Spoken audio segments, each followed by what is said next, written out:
प्यारे बच्चों, आइए हम एक्सरसाइज 6.5 का क्वेश्चन नंबर 16 देखते हैं।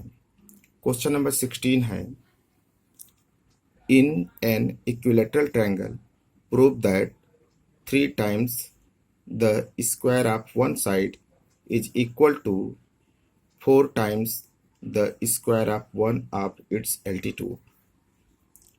इट मीन्स हमको प्रूव करना है 3ab square equal to 4d square. Question में हमको गिवन क्या है कि एक ट्रायंगल है, वो इक्विलेटरल है। इक्विलेटरल ट्रायंगल की प्रॉपर्टी क्या होती है? All sides are equal. Triangle है, इक्विलेटरल है, ए बी सी, और इक्विलेटरल ट्रायंगल की प्रॉपर्टी क्या होती है? All sides are equal. It means A B is equal to B C is equal to A C. और हमको प्रूफ क्या करना है? 3 times the square of one side, मतलब इस इक्विलेटरल ट्रायंगल की किसी एक साइड के स्क्वायर का 3 टाइम इक्वल होगा उसके एल्टीट्यूड के स्क्वायर के 4 टाइम के। ये हमको क्वेश्चन में प्रूव करना है। तो अगर ए बी सी एक इक्विलेटरल ट्रायंगल है तो इसमें एक एल्टीट्यूड एडी है, तो यहाँ पर 2 ट्रायंगल हमको मिलेंगे।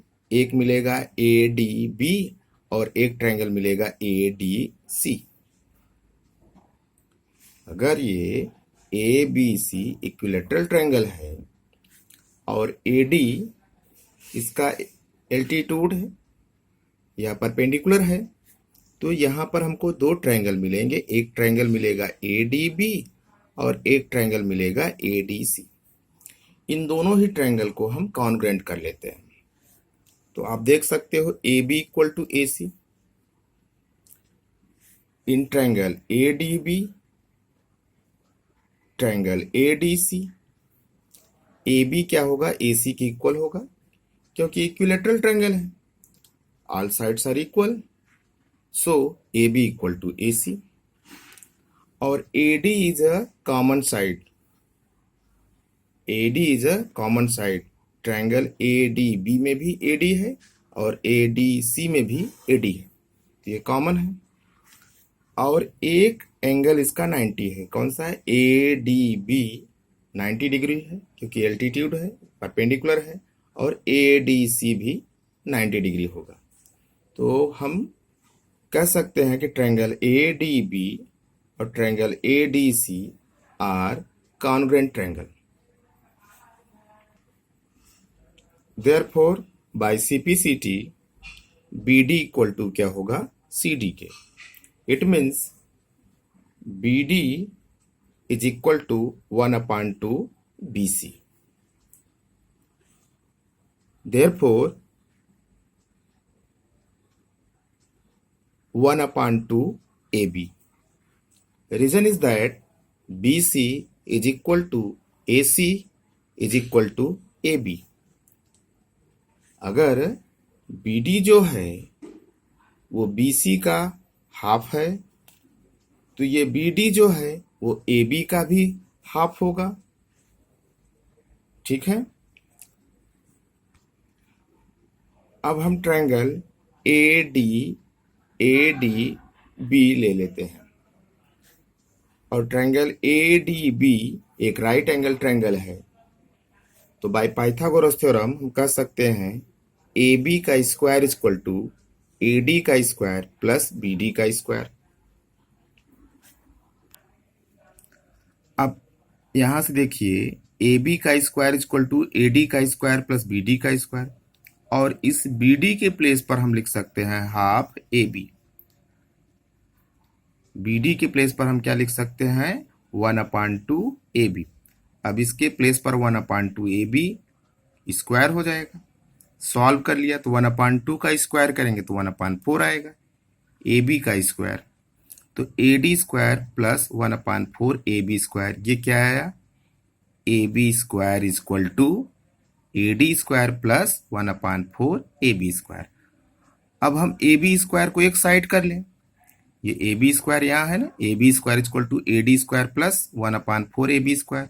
अब 1/4 ए बी स्क्वायर को ट्रांसफर कर लें लेफ्ट साइड, तो ये क्या हो जाएगा, A B square minus 1/4 A B square.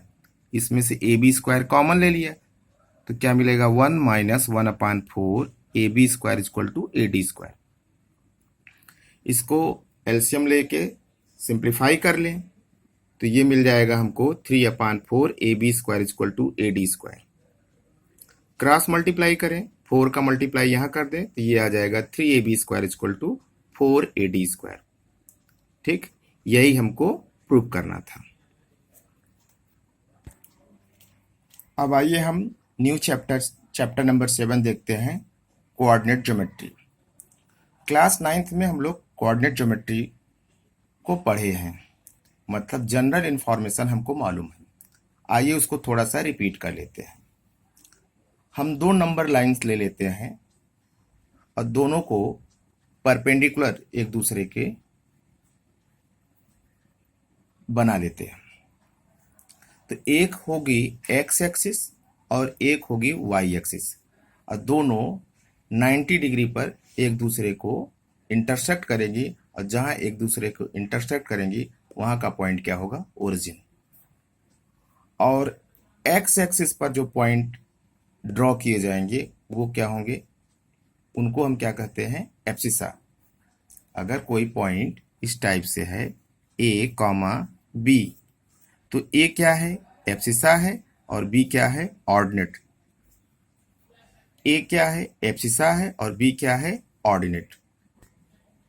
अब हम सपोज कर लेते हैं कोई पॉइंट 1,2, अगर इसको हमको प्लॉट करना है और ये हमारा वो क्या है, ओरिजिन, तो हम क्या करेंगे, एक्स एक्सिस पर 1 पॉइंट देखेंगे और वाई एक्सिस पर 1, 2 देखेंगे, तो ये पॉइंट आ जाएगा 1,2। ठीक इसी तरह से अगर हम 2,2 की बात करें, तो एक्स एक्सिस पर 1, 2 और वाई एक्सिस पर 1, 2, दोनों ये परपेंडिकुलर लाइन जहां एक दूसरे को इंटरसेक्ट करेंगी वहां पर पॉइंट हमारा हो जाएगा 2,2। क्लास 9th में हम लोगों ने ये भी देखा था कि जब एक्स एक्सिस और वाई एक्सिस एक दूसरे को इंटरसेक्ट करती हैं तो इसके 4 क्वाड्रेंट मिलते हैं हमको। First quadrant, second quadrant, third quadrant and fourth quadrant.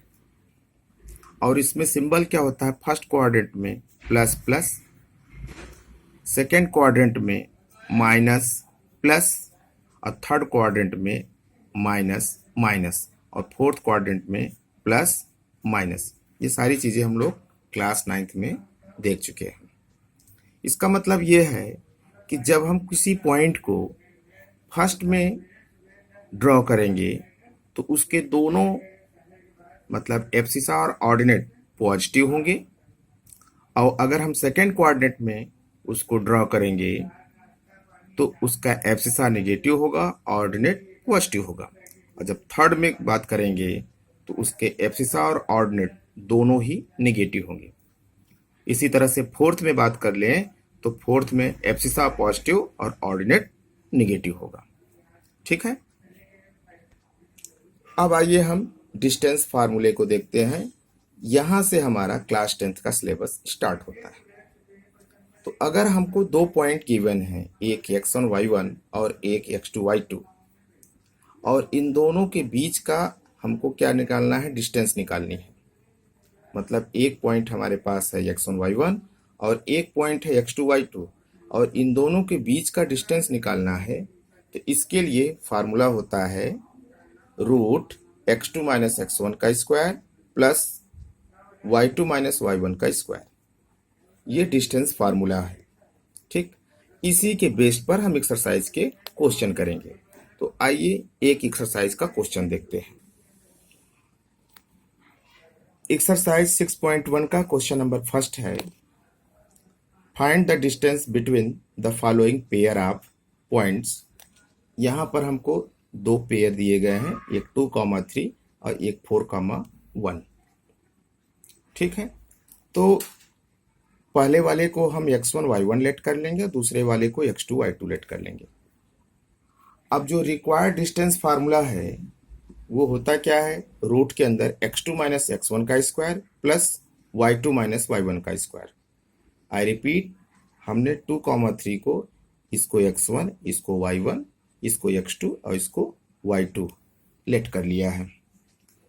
तो फार्मूले के बेस पर हम क्या कह रहे हैं, x2 माइनस x1 मतलब यहाँ हो जाएगा 4 माइनस 2 स्क्वायर, फिर यहाँ पर हो जाएगा y2 माइनस y1 मतलब 1 माइनस 3 स्क्वायर। अब 4 से 2 को सब्ट्रैक्ट करेंगे तो आएगा 2, स्क्वायर करेंगे तो आएगा 4, 1 से 3 को सब्ट्रैक्ट करेंगे तो आएगा -2, -2 का स्क्वायर करेंगे तो आएगा 4, रूट के अंदर 4 प्लस 4, इसका मतलब क्या आ जाएगा, √8, और √8 का स्क्वायर रूट निकालेंगे तो 4 इंटू 2, 4 को स्क्वायर रूट बाहर आ जाएगा तो आ जाएगा 2, और √2 का स्क्वायर रूट में ही रहेगा तो यह आंसर आ जाएगा 2√2। ठीक इसी तरह से हम दूसरे क्वेश्चन की बात करते हैं, इसका दूसरा पार्ट देखते हैं। दूसरा पार्ट में है -5, 7, -1, 3। ये हो जाएगा x1 y1 और ये हो जाएगा x2 y2। अब हम फार्मूला जानते हैं, डिस्टेंस फार्मूला क्या होता है, x2 रूट के अंदर x2 माइनस x1 का square plus y2 minus y1 का स्क्वायर। तो हम पहले वाले पॉइंट को x1 y1 लेट कर लिए, दूसरे पॉइंट को x2 y2 लेट कर लिए। आप किसी भी पॉइंट को मतलब आप चेंज भी कर सकते हो, इसको x1 y1, इसको x2 y2 कर लीजिए, और चाहे इसको x1 y1 और इसको x2 y2 आप लिख सकते हो। ये हो जाएगा रूट -1, ये x2 के प्लेस पर था, -5 का होल स्क्वायर, फिर 3 -1 का स्क्वायर। आप देख सकते हो पॉइंट क्या है, -5, 7, तो हम क्या लिख रहे हैं, -1 -5, क्योंकि फार्मूला होता है, फार्मूले का एक माइनस है और इस नंबर में भी माइनस लगा है। ठीक है, तो यहां पर है -1 -5 और ब्रैकेट लगा के स्क्वायर प्लस 3 -1 ब्रैकेट के अंदर स्क्वायर। अब ब्रैकेट जब ओपन करेंगे तो ये माइनस माइनस प्लस हो जाएगा, तो 5 -1 4 होगा, 4 का स्क्वायर करेंगे आएगा 16। यहाँ जब ब्रैकेट ओपन करेंगे क्या होगा, माइनस माइनस प्लस होगा, तो यह हो जाएगा 4, 4 का स्क्वायर करेंगे आएगा 16। दोनों को ऐड करेंगे तो रूट कितना हो जाएगा, √32। इसका स्क्वायर रूट लेंगे तो आएगा 4√2। आई होप आप इसको समझ लिए होंगे।